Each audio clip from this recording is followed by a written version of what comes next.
The Kansas City Chiefs had another crazy comeback against the Los Angeles Chargers for the first time in SoFi. Let's see how they did it in Chiefs by the numbers.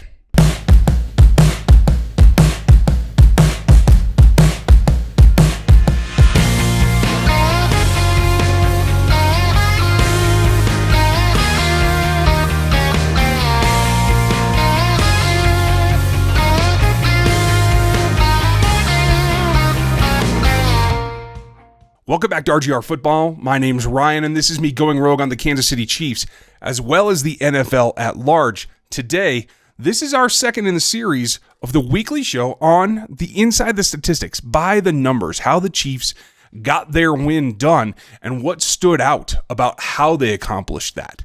SoFi is a great stadium and certainly gives an advantage, I think, to the home team when they have a crowd. This wasn't the case, but nevertheless, the Chiefs got off to a rocky start.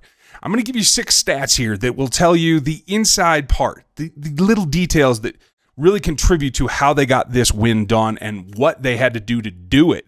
There are a couple of drawbacks and there's a couple of positives, so let's get started. First and foremost, this is the metric that really tells you how well the offense is looking. And it didn't, to tell you the truth. It was quite a stark difference, especially first 3 quarters versus the last quarter, and we'll talk about that here coming up. But overall, even after that comeback, even after the hysterical play of Patrick Mahomes on the day, it was still a significantly down day for this offense, dropping 0.3 yards per play over what they did in week 1 from the Houston Texans, where they were at 6.2. 5.9 today is drifting into the lower of their output over the last couple of seasons, to be true. 6.0 is kind of their bottom threshold, where an average game is for this team under Andy Reid and Patrick Mahomes, and they didn't quite get there in week 2 against the Chargers.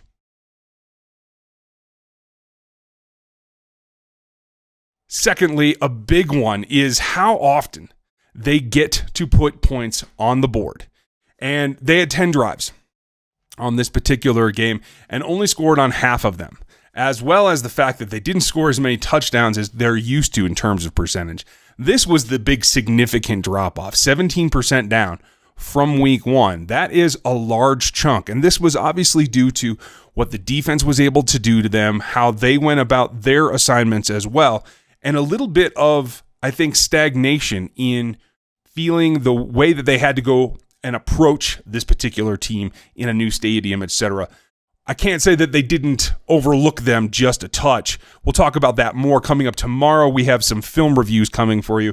I on the defensive side, Dan will have the offensive side, and then we'll get into it more as we approach the Monday Night Football game next week, where they have to improve on this statistic in particular. Next is one that I'm going to be tracking all season because it's vastly important, and we're going to see just exactly how important it becomes because I think this number will continue to rise as we go forward. Barring injuries, at least, this is going to be critical. And we got 241 snaps from the rookie class in week 2. That is up pretty drastically, approaching 25%, 68 more snaps from the rookies than in week 1. And obviously, they were led by L'Jarius Sneed, who played 82 snaps, played everything on defense. And you got Dana Wharton, a ton of contribution from a lot more. You got more snaps from Willie Gay, some on defense as well. We'll talk about that later in the week. But this number is going to be critical. When you get the return of a couple of players, Mike Pennell will be back this week against the Ravens. That number may decrease a touch, but because of the play of what we've seen on the field, I think this number will continue to climb here after maybe a hiccup or two here between here and week 6 because Bashaud Breeland should be back as well. And that may cut in a little bit to some reps for some, but I don't think it's going to have the impact that we originally thought it would. The third stat I always watch on defense, and this is particularly important this week because this is where the Chargers actually did better in this game. They were able to pressure better against Patrick Mahomes than the Chiefs were against rookie Justin Herbert. And that's saying something. A rookie in his first game, especially finding out late in the pregame warmup that he would be playing, should have been something that this defense should have been able to take advantage of. I'm a little bit concerned that they weren't able to generate the pressure they did week 1 against the Texans, against what should have been a line that was just about the same in terms of what they give up on the pressure scale. Now, again, Chris Jones, Frank Clark did their parts. Frank obviously went out with the illness. Have to get more contribution. Some from K-Pass, some from Dana. There's got to be more. Mike Pennell's going to be back this week, but it's not going to be a pass rush extravaganza from him. He's going to help against the run predominantly, but you got to get every pressure that you can everywhere against Lamar Jackson while allowing those linebackers to play and control where he goes. Justin Herbert showed a little bit of athleticism, but I think clearly pressure should have been able to get home more often. This one is, I know, a sore subject around Chiefs Kingdom and honestly across the league. And I had hoped that this would improve more. Now, it did make a slight improvement, 14 missed tackles in week 2. It was 15 the week before. So that does go slightly in the positive direction, but I think they were more critical in week 2. We saw big plays given up because of those missed tackles in week 2. There are some culprits out there. I'm not going to throw them out right now. We're going to see what they can do in week 3 to try and clean this up. 8 quarters in, I hope that the veterans will be back on track by now.